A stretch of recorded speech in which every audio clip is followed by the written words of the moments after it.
The views expressed in this show are those of the authors and do not necessarily represent the official policy or position of the Department of Defense, Department of the Navy, or the U.S. government. Hello, everyone, and welcome to Philosophication with Ginger and the Beard. I'm Michael, and I have red hair. And I'm Jason, and I have a beard.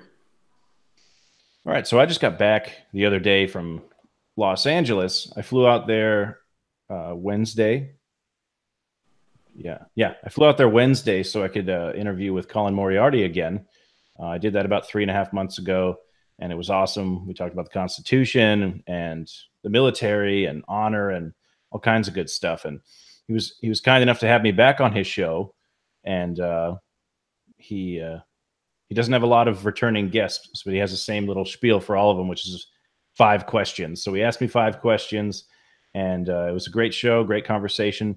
And then we decided to keep the conversation going once that was over and just switch seats. And I was interviewing him for my show. So keep an eye out for that sometime in the next couple of weeks.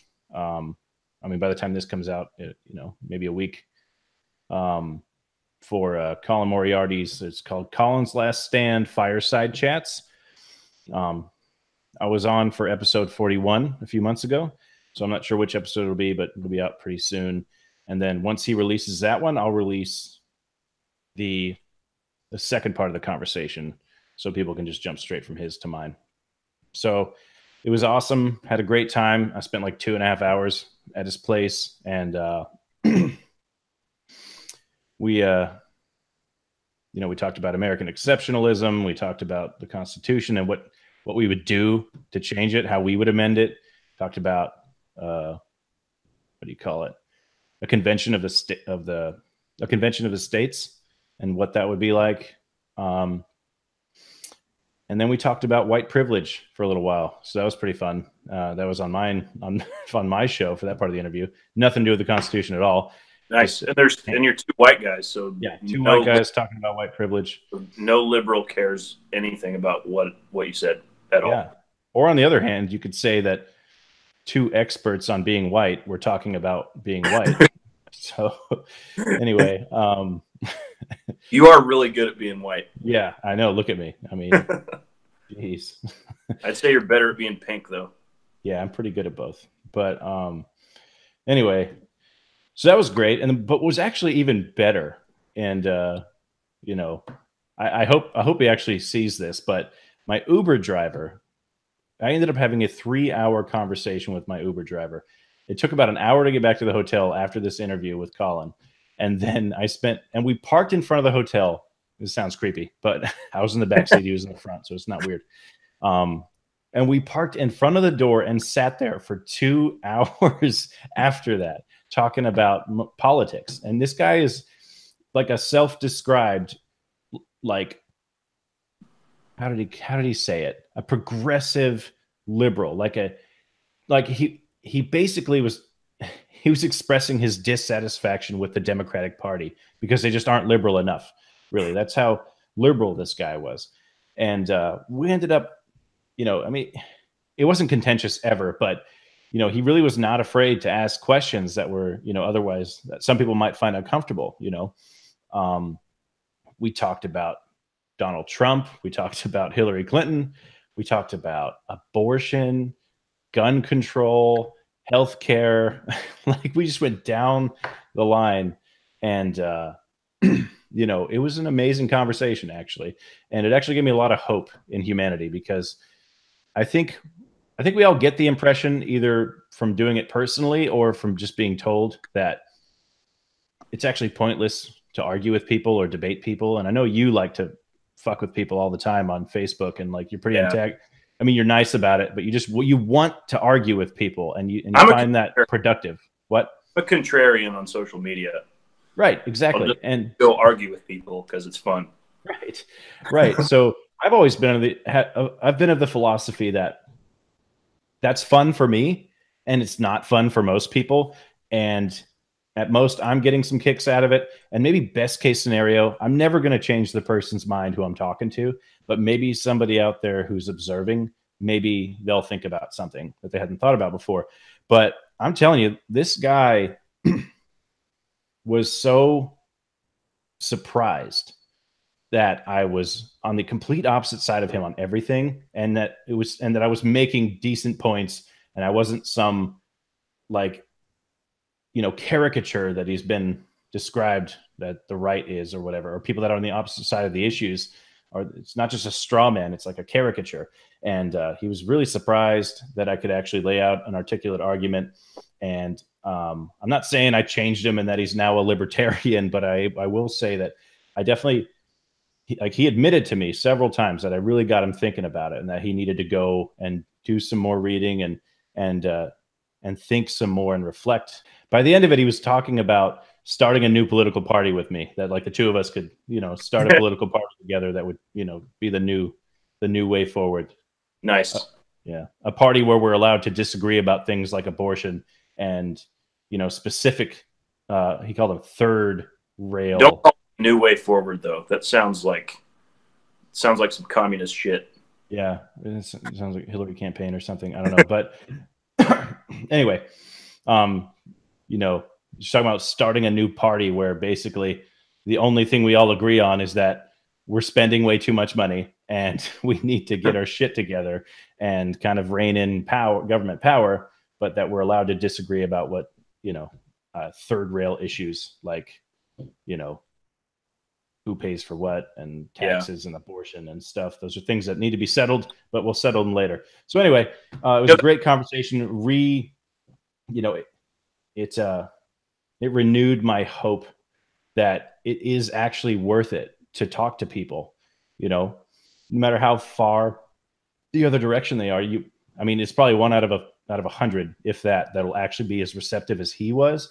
But we had a great conversation, no hostility, completely opposite sides of everything. But we had a great conversation. So shout out to that. Shout out if he's listening. He said he'd look me up. So we'll see. Nice.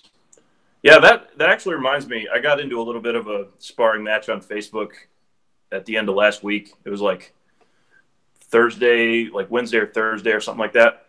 Or maybe Tuesday. I don't remember. But anyway, it was about Colin Kaepernick, and we can talk about the specifics of it maybe if we ever talk about Colin Kaepernick. But there's one guy that I'm friends with who commented kind of towards the end of the conversation and said something like, there's probably not any point in talking about this stuff. Like, you should probably just focus on strongman, because that, it seems like that's what you're really into. And because it's probably, you're not going to change anybody's mind, and it's probably pointless. And I responded and I was like, the guy doesn't comment very articulately. And so it's kind of hard to figure out what he's trying to say sometimes. But I responded back and I was just like, I just like talking about stuff, man. And, I think there's enough reasonable people out there that we can have these kinds of conversations and they can be productive and useful. And I just left it at that. But that's, it's stuff like that, like what you're just talking about, that makes me think I'm right about that. Like, it is still useful to talk to people. Yeah.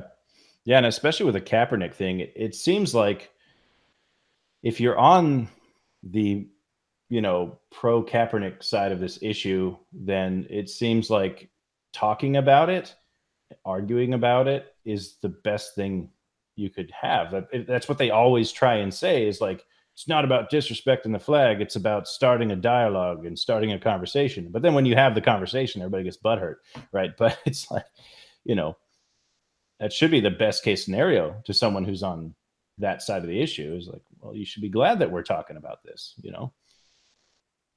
So, yeah. So anyway, that's not what usually. Yeah. What's that? So granted, usually the conversation debilitates into, someone being a rich crybaby, or, or how much they actually sacrifice, and less to do with the actual, that's really charge of systemic racism. Like, the irony of the whole thing is that he did that to bring attention to the issue of police violence against black people, but nobody's talking about that. Right. Nobody's talking about police violence against black people. Everybody's talking about Kaepernick and how right or wrong he was to take a knee, and nobody's talking about what he hoped they would talk about. Yeah, people are talking about, free speech of the players. They're talking about, freedom of association of the teams, like the owners, and they're talking about, whether or not the NFL can or should do anything about it. That's what everyone ends up talking about. And now they're talking about whether or not Kaepernick actually sacrificed, Yeah. It just seems like set aside the question of whether that method of protest was disrespectful to America or the flag or the troops or whatever. Right. It just doesn't seem very effective, for one thing. Like, if nobody's talking about the thing that you wanted them to talk about, that doesn't seem like an effective form of protest. Yeah, everyone's talking, but not about the right thing. Right. All right. So I think today we were going to try and talk about the Jordan Peterson, Sam Harris debates. Well, conversation, whatever they wanted to call it. I think they just released two of them. I just saw it was really more of a week. Conversation. Like, yeah, it was kind of promoted as a debate, but it was really more of a conversation. Sure. Yeah. So we just got to see those. We both saw them last week, pretty recently. I was super excited for that, by the way. Like, me too. I've been waiting so long. These debates happened like 4 months ago or something like that, and they've taken this long to release them to the public on YouTube and podcasting services. So I was super excited for it. I was like, finally, I get to see it. But yeah, they were really good.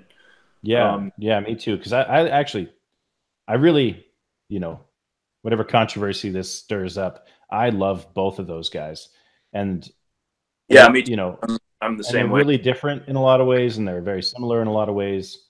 But I love both of those guys, and I've always, every other conversation they ever had, I was so disappointed in how it just debilitated. But these were, I was really excited for this, and we'll talk to the specifics. It helped a lot to have Brett Weinstein as the moderator. Like, he really did a good job of keeping them on track and not letting them get off on like minor quibbles about stuff.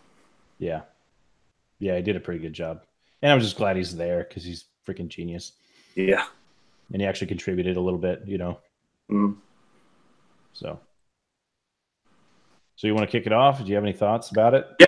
So, well, first off, like you just said, I respect the hell out of both of these guys. I think they are just incredible intellectually. Like, every time I hear, especially Sam Harris, every time I hear him speak, I'm like, I wish I could be that articulate.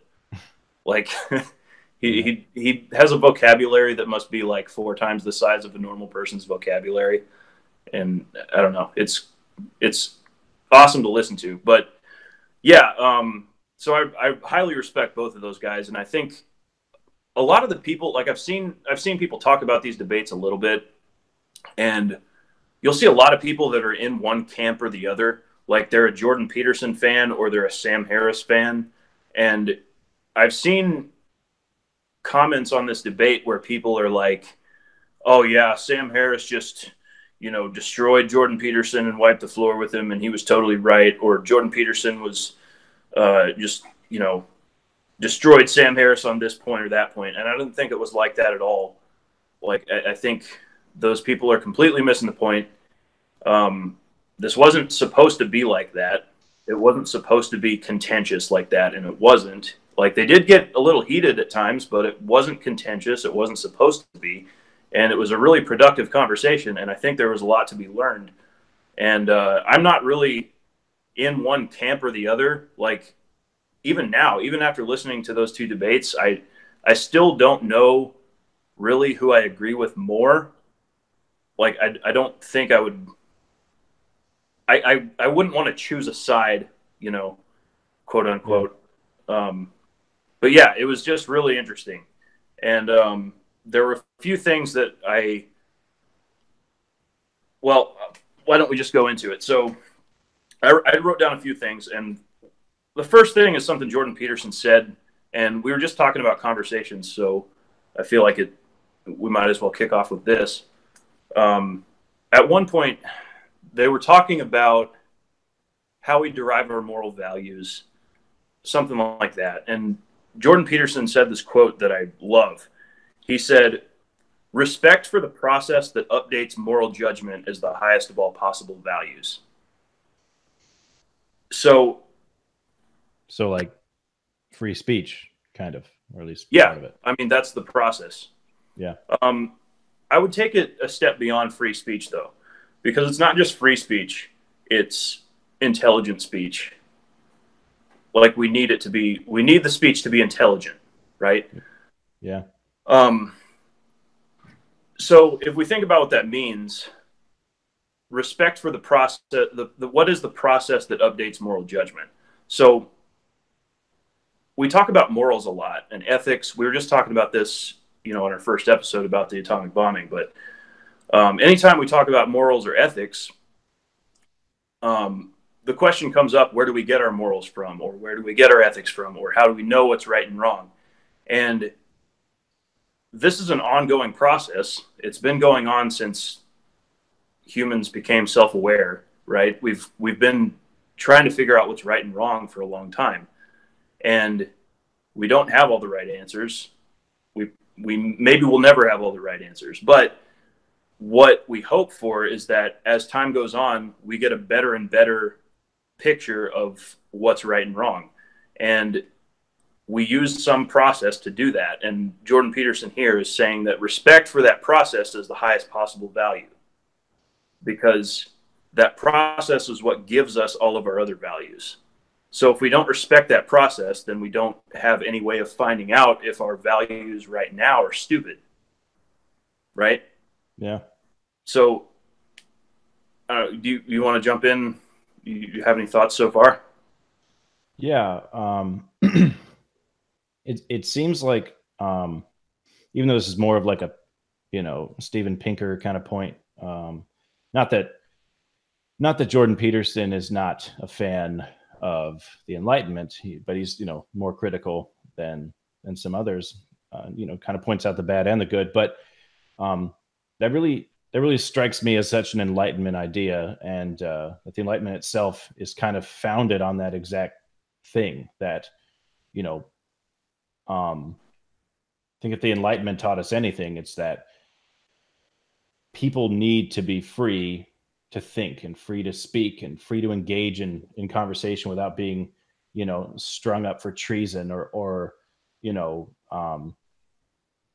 just shut down from being able to talk. And like the fringe ideas, the outliers need to be able to, you know, they need to be able to thrive, because only in an environment where people are free to think and talk and, you know, come up with new ideas, can we really thrive, you know? And then you could think that for not just, you know, Western ideology and, you know, for our, you could think it for our republic and for all the ideals that we hold dear in the West, but also all the ingenuity, all the technological advancements, all because of free inquiry, free thought, and free speech. If it weren't for all of that, there'd be no innovation, you know, there'd be no new ideas, and we'd be stuck like we were for thousands of years. I mean, you think about just technology is a good example, but it applies to ethics as well, and just kind of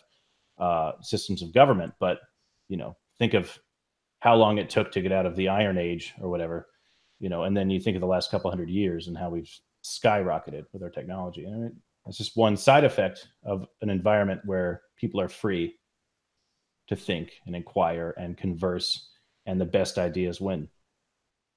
Right. So to put that kind of in a modern well, first of all, with Jordan Peterson and the Enlightenment, I don't necessarily think he's critical of the Enlightenment and Enlightenment values. I think it's more so that he doesn't think those values came from the Enlightenment period specifically. Yeah, he doesn't want to give it too much credit. It's not that he doesn't. He loves everything about it, I think, you know, for the most part. He just says that those ideas were in development long before the Enlightenment. Sure. But anyway, so to put that in kind of a modern context, you know, we hear a lot about censorship today. We hear a lot about, especially social media and censorship on college campuses. You know, social media, the whole Alex Jones thing. You know, Alex Jones just got banned from Twitter or whatever. And, you know, some other people have been suspended from Twitter, YouTube videos demonetized, whatever, all of that stuff. We have that. We have, and it seems to be directed towards one side of the political spectrum and not the other. We've also heard a lot in the past couple of years about things going on college campuses as far as certain viewpoints being suppressed. And so this is all forms of censorship, but not by the government, right? It's either private companies that are, social media platforms shutting people down, or mobs on college campuses shutting people down.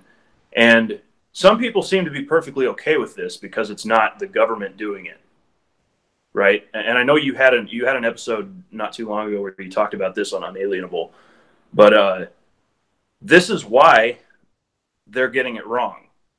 Like, the whole reason we have a First Amendment and we protect people from government interference with speech is because we respect the process that updates our moral judgment. We respect free speech because it's the mechanism by which we update our moral values. And it's no different when private entities or citizens are shutting each other down. It's not the government doing it, but it's the same end. It's the same disrespect for the process that updates moral judgment.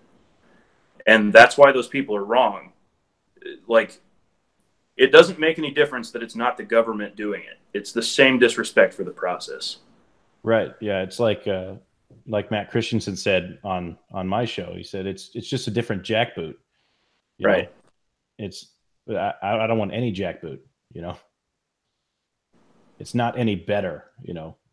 Whether it's an angry mob that's doing it on social media, or an angry mob, I don't know, tearing down statues, or breaking windows and throwing Molotov cocktails, whatever the hell it is, or if it's the government itself doing it, they're trying to stop speech from happening and trying to stop ideas from spreading, then what difference does it make who's doing it? Just as harmful. Right. So yeah, I just thought that was worth mentioning. I really like that quote, and I think he's exactly right. I think that should be our highest value. I think freedom of expression should be our highest value because it's the mechanism that we use to update all our other values. So yeah, that's about all I got to say about that. You got anything else? No. Cool. All right. So next thing I wrote down here is they came up with this. This is something I can't remember who coined this term in the first place. It might have been Brett Weinstein, but it's something Jordan Peterson and Sam Harris have talked about. On their first podcast, on the first conversation they had on Sam's podcast, they got bogged down in the definition of truth, and it was just excruciating to listen to. That was a conversation that failed. But I think it was Brett Weinstein that came up with this term. He came up with the concept of metaphorical truth. And what that means is that he says there are some things that are false in a literal sense, but will benefit you if you behave as if they were true. And an example he gave of this or the example that Brett Weinstein always goes back to is the belief that porcupines can throw their quills. So if you believe that, so porcupines can't throw their quills, that's not a thing. But if you believe that and you behave as if that were true, you might keep your distance from porcupines more than you otherwise would, and you might be less likely to get stung by them. So that might benefit you in some way to believe that, even though it's not true, literally. So he calls that metaphorical truth. And I don't know, I know this is probably just kind of semantics, but I don't know if I would want to apply the word truth to that. I feel kind of weird about applying the word truth to a thing that is literally false. I don't know. What do you? Well, I mean, I get what he's saying. It is a matter of semantics, I suppose. But if you're living as though it were true, there's other ones like Santa Claus being real.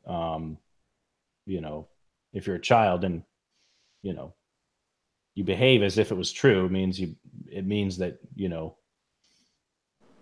he knows if you're naughty or nice, so you need to be nice so you don't get a lump of coal, right? But I think the best example, way better than the porcupine, was the one that Sam brought up, that they said some fan actually sent in, and that's the weapons rules. Yeah. And I guess civilians have slightly different rules than we do in the military, because I've heard it from like NRA stuff. But for us, it's to treat, never, keep, right? Yep. But the first one is treat every weapon as if it was loaded.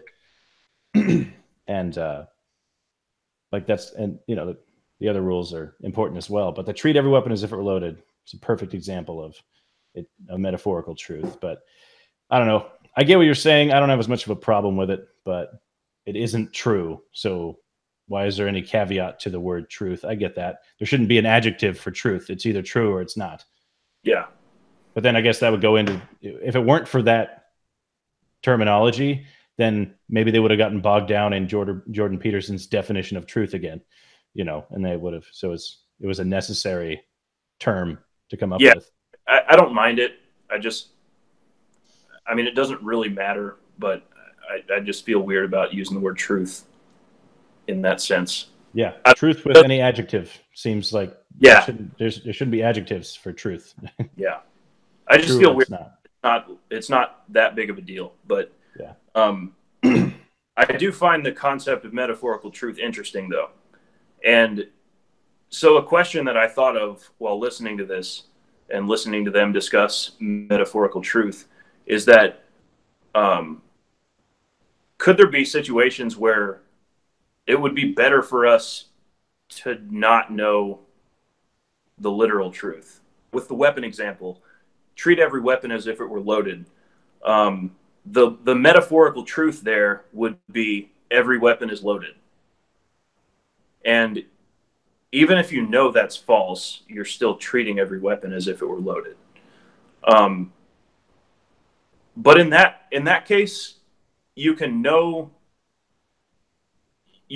that metaphorical truth is literally false and still behave as if it's true and derive the benefit from it. But are there any situations where you would rather not know the literal truth? You know what I'm saying? Yeah, like in that case, it's harmless to know the literal truth. Yeah, as long as you still behave. The metaphorical truth is literally true. Right. You're still getting the benefit from it. But what if it actually harms you to know the literal truth? Could there ever be a situation like that? I suppose I would think to a lot of Christians, maybe not a lot, but at least some Christians might think that that's the case. Like I've certainly heard people tell me that if they found out that, say, God didn't exist, or that Jesus didn't actually die and wasn't resurrected or whatever, that if any of that wasn't true, it would actually totally destroy their worldview. And in that case, it seems they wouldn't be at least they claim they wouldn't be content just behaving as though it were true, behaving the way the Bible says to, but that it would, knowing that literal truth, if it is the literal truth, would actually devastate them, that they wouldn't be able to continue and live as though it were true.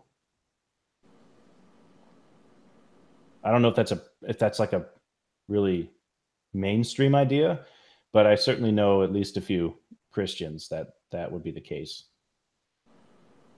Yeah, I know people who have said that. I've heard people say that. I might have even said that myself at one point, but I don't know. I think you could question whether or not that's actually true. Yeah. I guess they might be totally wrong. They might just think that, and then they might just think they're going to be devastated. But if they found out, if they actually find out, then they just be sad for a little bit, and then they'd find out that life goes on. Yeah, and they'd be fine. So I basically still behave as though it were true, kind of. Yeah. But yeah, I don't know. Like, I think, the hard part about this is that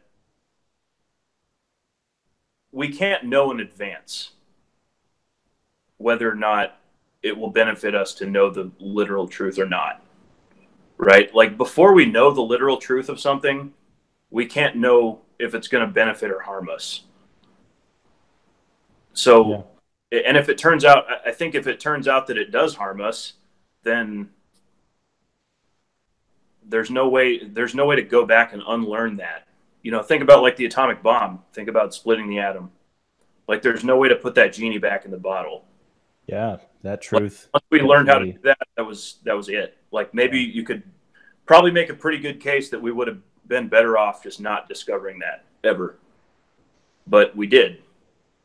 So now it doesn't matter. Yeah, if we were to live as though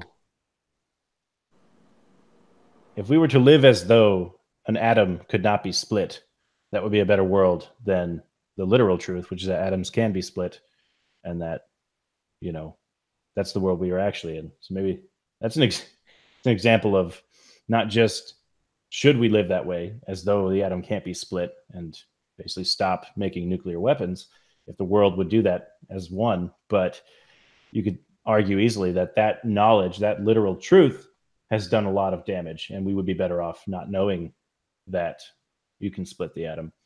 Yeah. Yeah. But that's the hard part about it. Like once you learn something, you can't unlearn it. Yeah. Like before I stopped being a Christian and I thought, you know, there's literally a God, and then I learned what I think is correct now, that there's not one. Like I can't unhear all those arguments that I heard that convinced me that there's not a God, or that convinced me that I don't have enough evidence to believe there is one. I'll put it that way. But yeah, I mean, I don't really know where I'm going with this, I guess. But the point is, let me kind of take it a little bit farther, and you say, so I think if there's another example where people think that way, I mean, I don't know.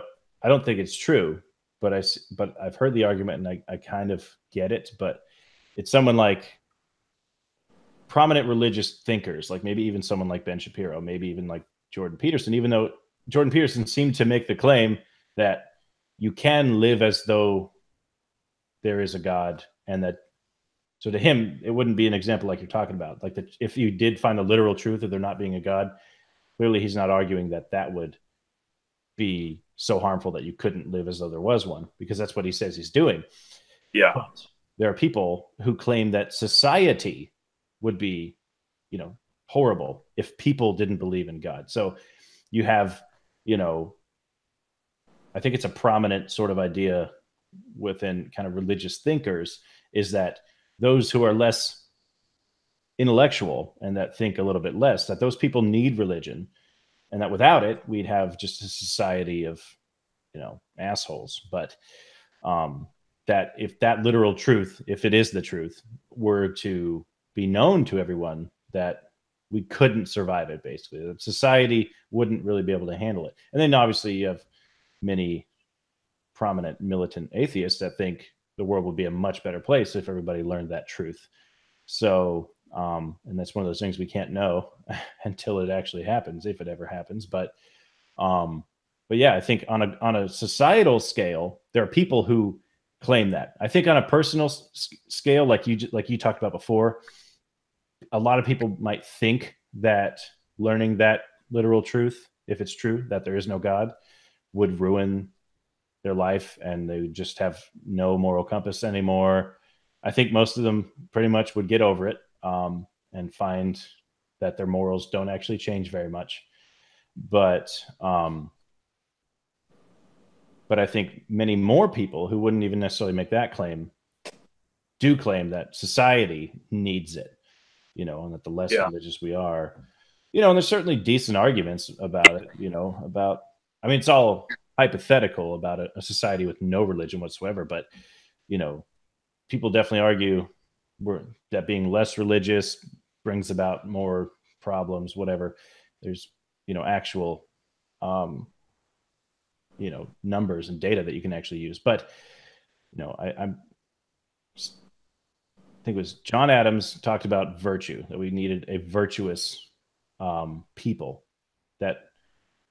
that liberty without virtue was pretty much going to lead us down a bad path, and that for liberty to really work, we needed a virtuous populace, and for a virtuous populace, we need religion. So kind of, if you take that point about can learning a literal truth actually be damaging, there are certainly plenty of prominent religious thinkers and maybe even unreligious thinkers who see the benefit of religion that would argue that might be true for society if they found out God wasn't real. I think that's the heart of the whole Peterson-Harris debate, is how beneficial is religion versus how harmful is it. Peterson comes down on the side of it's way more beneficial than harmful, and Harris comes down on the other side. But I think that's the core of it, and I think it's one of those things that we, I agree with you. I don't think we can know really for sure until, someday if all religion disappeared, then we would be able to find out. But we can't really know it. How would we know that? We can make arguments, and that's kind of what this whole debate was about. But it's hard to really know for sure. But I can see, and this is why I said I don't really know which of those guys I agree with more. I don't really know. I don't know what I believe about that. I will say a strong argument on Peterson's side for me is, like you said before, about the average person who doesn't think very much. Maybe they're better off thinking there's a God who cares if they masturbate, Right.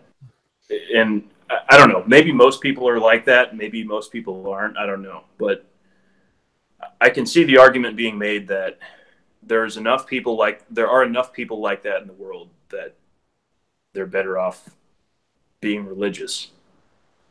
Yeah. I mean, it kind of boils down to, obviously it's a lot more to the debate than this, but I think one of the fundamental things you need to ask yourself and think about when you're making an argument like that is how much faith do you have in humanity? How much credit do you want to give human beings? If you have a very cynical view, which is really easy to have, especially nowadays looking at social media, and it does seem sometimes that people on the whole are just really, really stupid. But, that's a really cynical outlook. But I think someone like, if you're using that as an argument for why we need religion, that, sure, like maybe you atheist, maybe you individual thinker, you can be moral and follow all the rules and not believe in God. But what about all the dumb masses? You know what I mean? And I think on the one hand, again, it's kind of easy to believe and jump on that bandwagon. But someone like Christopher Hitchens, I think, might argue that, it's like, what a contemptible thought that, we need to be babysat as humanity, that we can't come to those conclusions on our own, that we need, mythology or mysticism or magic to make us believe and make us behave, Now and I'm actually torn, because I don't want to believe that. I want to argue the way that Hitch did, that we don't need a babysitter telling us how to behave, but it does seem every single day that humanity proves itself really, really stupid. So I mean, that's a neat sounding thing to say, like how contemptible is it to think that we need a babysitter? But what if we do? Right. What if we actually do? Right? I mean, the fact that you don't like that we need a babysitter doesn't mean we don't need one. Yeah, it's not just you can actually, I think you could argue, and maybe Hitch would, that he genuinely does have faith in people, even dumb people, that we have this ability to reason, and people just need help in, finding that ability to reason and honing it. And I don't know what the answer is, but I want to believe that. I want to believe that people can reason, and that if, even if most people seem dumb, that they just need to be shown the way. They need to be shown the light of reason, and they could, but that's kind of wishful thinking. Again, I don't know what the actual answer is, but every day seems more and more convincing that humanity is really dumb, and they do need a babysitter, and they do need to be told what to think. But I don't want that to be true. And yeah, I hope that's not true. And maybe we'll get to that point someday where we don't need a babysitter. Yeah, I think that's the fundamental point, or that might be the fundamental disagreement between, maybe an atheist advocating that we should try and convince people the people that, they don't need religion. And then the other religious thinkers, or even non-religious thinkers that see the utility in religion, arguing that you need it. It kind of seems like it boils down to your opinion in the intelligence of the average person, or your trust in the wisdom of ordinary people. Yeah. So it seems a little pretentious and elitist to think that, because people that are talking like that, they obviously don't think of themselves as those dumb people that need to be told. Even the religious people who are arguing, the religious thinkers that are arguing that the people need this because they're saying, I'm more capable than they are. I can contemplate all this stuff and I can reason through it. And I would love to talk to people about it, but they need it because they're just too dumb, and it's pretty pretentious. You know what I mean? And nobody wants to hear that. Nobody would want to admit that they are one of those people, so. Nobody would want to admit that they are one of those dumb people who need religion. And also nobody would want to admit that they are one of those pretentious people who thinks that they're not one of the dumb people. Right. Well, you wouldn't want to do it out loud anyway, or publicly. Yeah. They all think it. Yeah. But I think inherently, you say people are dumb, you're like almost by, inherently saying, except for me, Yeah. Like, yeah. But I think what it comes down to for me is we need to trust in reason, I guess. Like, if there's anything that's going to get us to a point where we can live on our own without religion, it's reasonable discussions with each other. That's something Sam Harris has said in the past. I think it was in one of his books or something, but he said, I'm paraphrasing here, but he said, no society has ever been harmed by becoming too reasonable. Right. Yep. So we become more, hopefully, as time goes on, we trust this process that updates our moral values, and we become more and more reasonable, hopefully. And maybe someday that'll lead us to a point where we can get along just fine without religion, and nobody needs it. Or maybe it'll get us to a point where religious people and atheists can coexist peacefully, and everybody can be happy. Maybe there's some kind of a utopia like that where people are reasonable and they don't need to be fundamentalists. They don't need to go, blow up buildings for their religion. They don't need to force their religion on other people. And they can all live as ever after. But, I don't know. I think if anything is going to get us there, it's reason. Yeah. Yeah. I think, we are talking about utopias and dystopias, and none of it's probably ever going to come true. But I definitely agree with Sam saying that, no society was ever too reasonable. No society ever got worse because it was too reasonable. But yeah, I think it would help if we actually inculcated children with reason. If we started teaching rhetoric and logic at much younger ages, stop spending so much time teaching kids about the different cloud names and the state bird and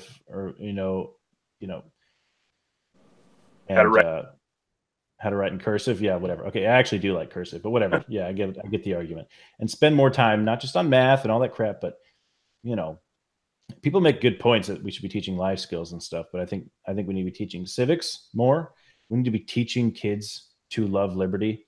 I think, and it really, it's the parents' fault. We can't blame the schools, but it would be great if that's where it was happening. But we need kids to be inculcated with the ideals of reason, logic, liberty.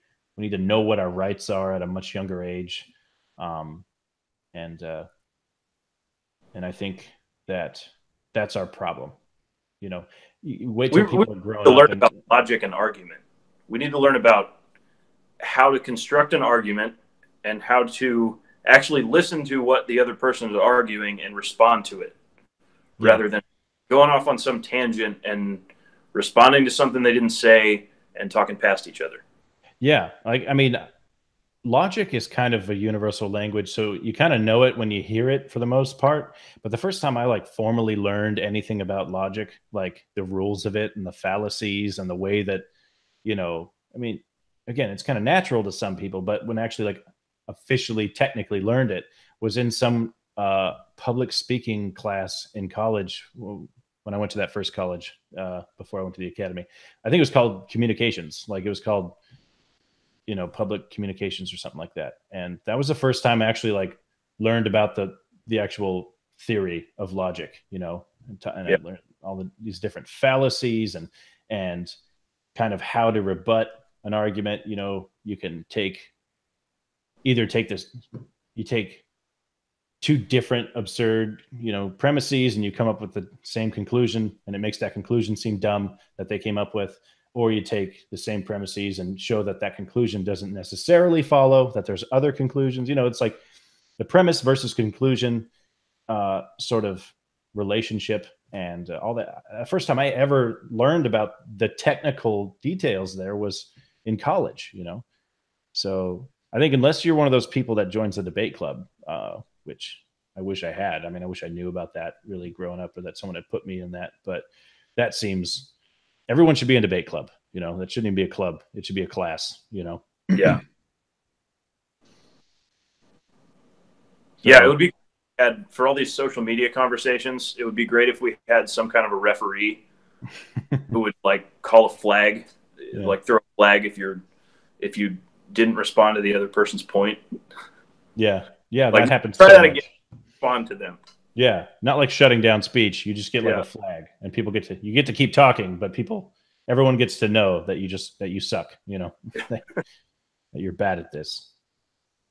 Maybe they could track it and they'd be like, "Oh, look, Jason McGinty, he has 1,000 red flags or whatever." Not red flags. I don't want it to be too soccery. We'll just call it a flag, like in football, like American football. Yeah, which I used to watch. So what else? You got anything else about the debate? Yeah, I mean, did you have a third point about that? Yeah, my third point, we kind of already touched on it a little bit, but it was actual belief in God versus behaving as if God exists. Yeah. We already talked about that a little bit, but I don't know, do you have anything else to add on that? Yeah, I mean, I think it kind of plays into my my overall thoughts about these two guys. I mean, if either of them are talking individually, I like 90% of what they're saying. And I don't think they're all that different. People act like they're so different, but I think they're both very free speech minded people. Yeah, the most important things they completely agree on, like the free speech, you know, and respect for the process that updates moral judgment. Exactly, and then all the morals that they have are actually the same. They're just arguing about where they come from. Yeah, you know, not all the morals, but pretty much all the morals they have. Almost. What's that? Almost all of them. Right. So we've talked about this before, actually, and instead of talking about, you know, literal truth versus metaphorical truth, we've spoken about it in just in terms of what is true and what is useful, because it's really the same thing, you know. And so again, we've spoken about this before, and the thing about Sam Harris and the whole argument about free will is, I think it's a cool conversation. to talk about free will. And I remember in like, again, it was a philosophy class, like 101 or something. Was the first time I ever really thought about free will. And in that class, you know, you had, they walked us through the different philosophers, and one argued that we had it, another argued we didn't. And it was all so good. And it is an interesting conversation.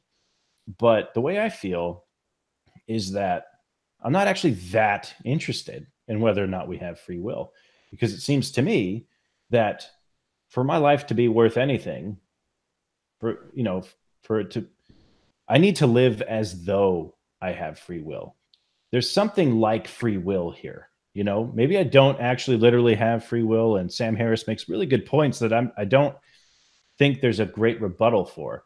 And almost every time I hear someone like Ben Shapiro or even Jordan Peterson argue against Sam when it comes to free will, they're just arguing like usefulness. They're like, Yeah. you know, they make a ridiculous straw man, like, oh, so you're just a bag of meat floating through the world and just neurons firing. So what the hell's the point? It's like, okay, that doesn't.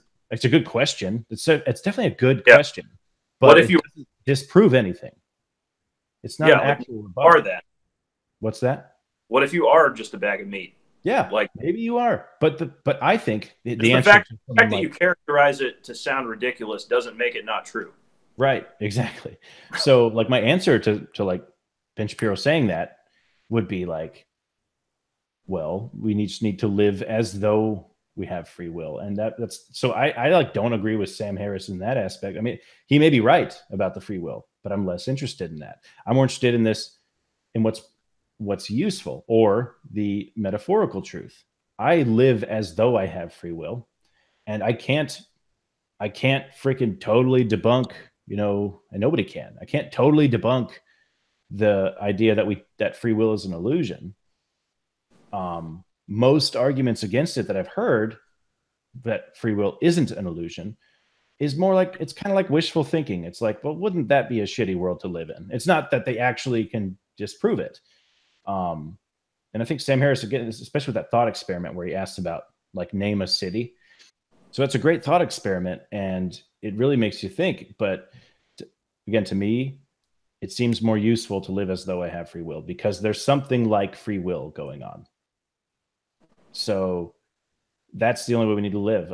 That's the way you pretty much have to live, practically speaking, as though your actions have consequences and that you're in control of your actions. And that you need to hold people accountable and hold yourself accountable. That's the type of world we want to live in. And you can get there just from a pragmatic standpoint. You know what I mean? So at a minimum, you feel moment to moment like you have free will. Right. You feel like you're making decisions. Yep. So it's useful to behave as if you are making decisions. Yeah. So it may be a metaphorical truth and not a literal truth, but it's still useful to believe it, the metaphorical truth, you know. So to live as though I have free will. And I feel that it seems exactly what Jordan Peterson's saying when he talks about God. He lives as though there is a God, and I live as though I have free will. And I don't know, I think maybe Jordan Peterson would say we're all living as though there is a God, and I don't think that's true. But yeah, it seems to me that he makes an assumption there about what it would mean to live like there is no God. Yeah. Like he always refers to Crime and Punishment. I don't know if you ever read that in school. No. But it's about Raskolnikov is the character, and he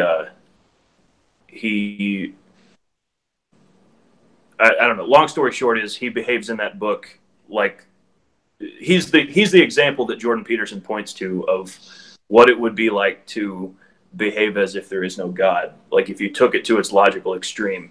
And Raskolnikov in that book murders a lady and then feels bad about it later. Right. But yeah, he always points to that, and I think I don't know. I don't agree with his. I think he's assuming too much. Right. Yeah, but I think that's what's so interesting about this conversation to me is I hate that they actually get bogged down so much in the specifics of where morality comes from, You know, I mean, it's an interesting conversation and it's worth having. But it's true that like both Sam and Jordan are living as though there is a fundamental moral truth. And, you know, and the point of their argument is, where does that come from? But, you know, I actually don't find that terribly interesting. You know, I don't care where it comes from. And I'm content with Sam's explanation. I mean, that, you know, so Sam's right, I think, when he says that you imagine the worst possible suffering for everybody, and that's bad. If bad means anything, it means that. But then Jordan does this thing all the time where he's like, well, what do you mean by bad? Or what do you mean by truth?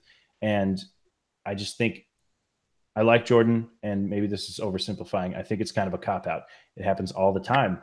But that is something it should go without saying, that you can admit that the worst possible suffering for everyone is bad. And like Sam says, if bad means anything, it's that.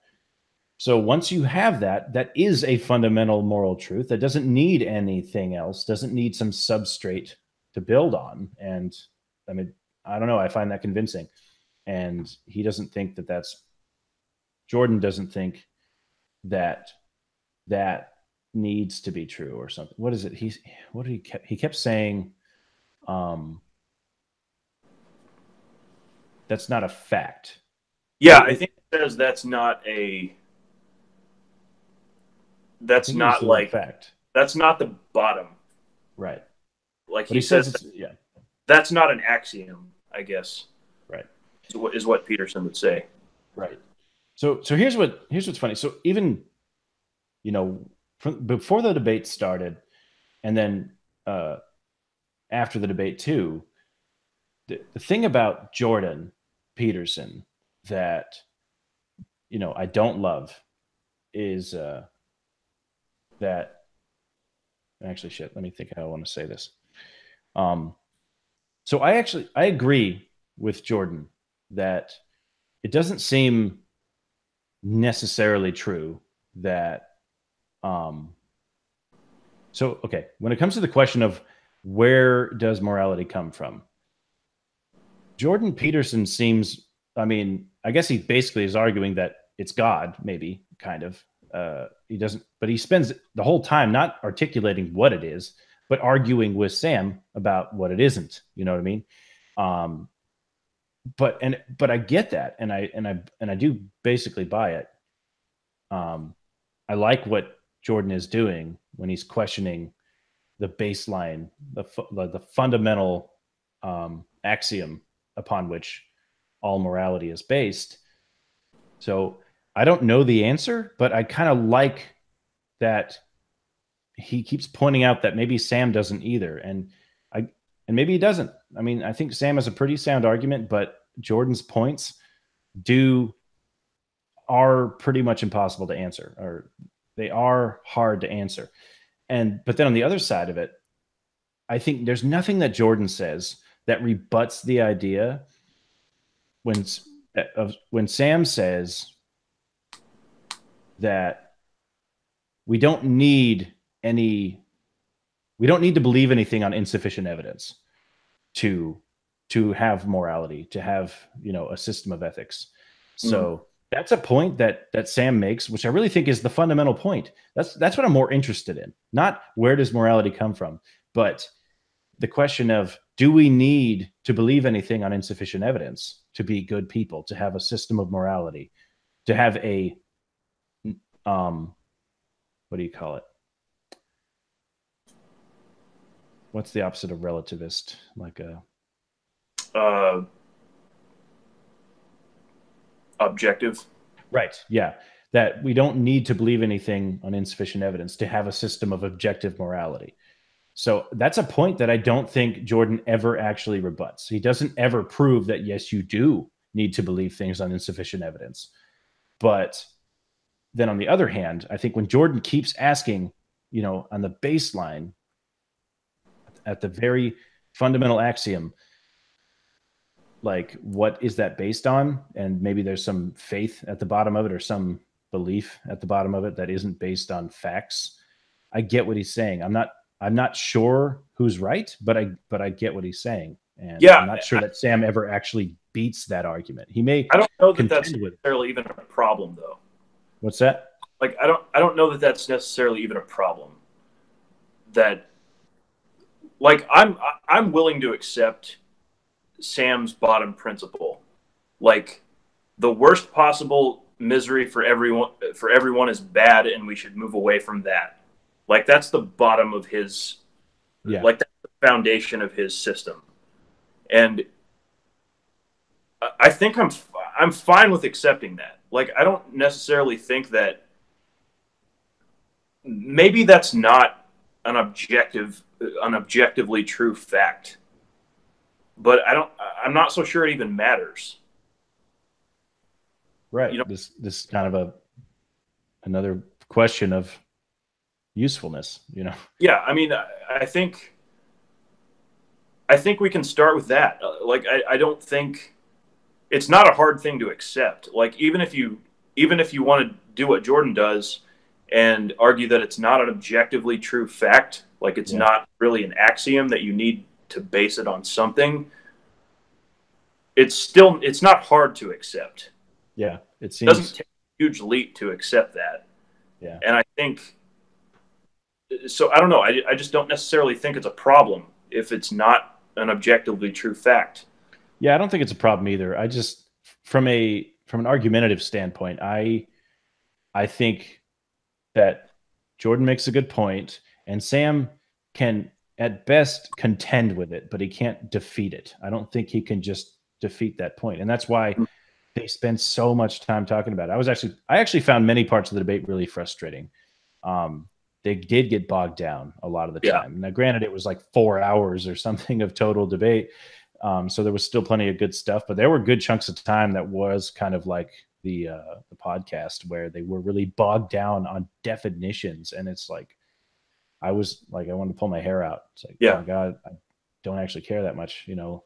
So yeah, but overall, I thought it was a really good debate. And I think I was disappointed that they didn't talk more about religion itself. I felt they spent so much time talking about the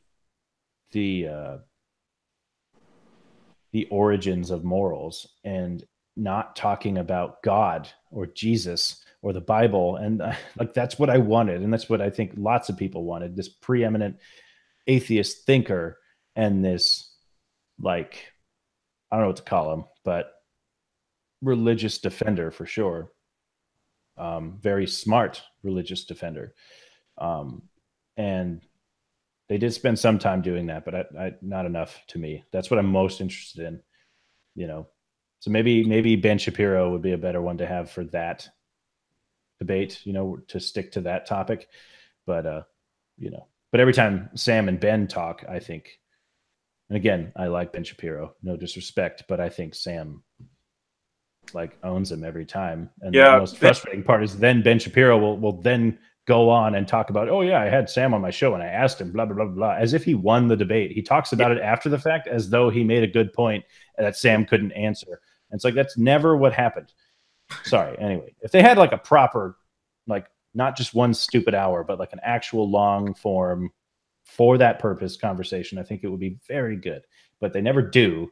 But the difference is Sam doesn't walk around bragging about this conversation, you know, even though he totally does get the upper hand almost every time. Yeah. Ben just has this way of talking where he talks really fast, and I feel like he just glosses over really complicated arguments all the time. Yeah. Like, I'm sure he, you know, has them well thought out. It's just, we need a more long form conversation. Yeah, it's just the way he presents it. It sounds like it comes across like it's not very well thought out. Like, I'm sure he does think about it a lot, but yeah, it just doesn't come across that way. It comes across as dismissive, I guess. Yeah. Yeah. And the Sunday special that he had with Sam Harris, I mean, that was really satisfying to listen to. As again, I like both those guys, but I think Sam definitely, you know, that is Sam's area of expertise. Ben Shapiro is a Jew and a practicing I don't know if you call it Orthodox, but very religious Jew, right? But that's it. He's religious. I don't think he's actually some sort of preeminent theological thinker. You know what I mean? Whereas Sam, that's like almost his entire shtick until the last couple of years. He started delving into other things, but that, is religion, So anyway, so yeah, that's about all I have to say on Sam Harris and Jordan Peterson. Yeah, good stuff. That's it for today's show. Thanks everybody for tuning in. So if you're watching on YouTube, please hit the subscribe button below. If you're listening on any of our other audio platforms, please make sure you subscribe, leave ratings or comments. It really helps algorithmically in getting the word out about our show. If you like the show, please share it with your friends on social media. Please like the Philosophication with Ginger and the Beard Facebook page. And please make sure you comment down below. We really want to engage you guys in free and open conversation. That's really the whole point of doing this. Thanks again for listening, and we'll see you next time.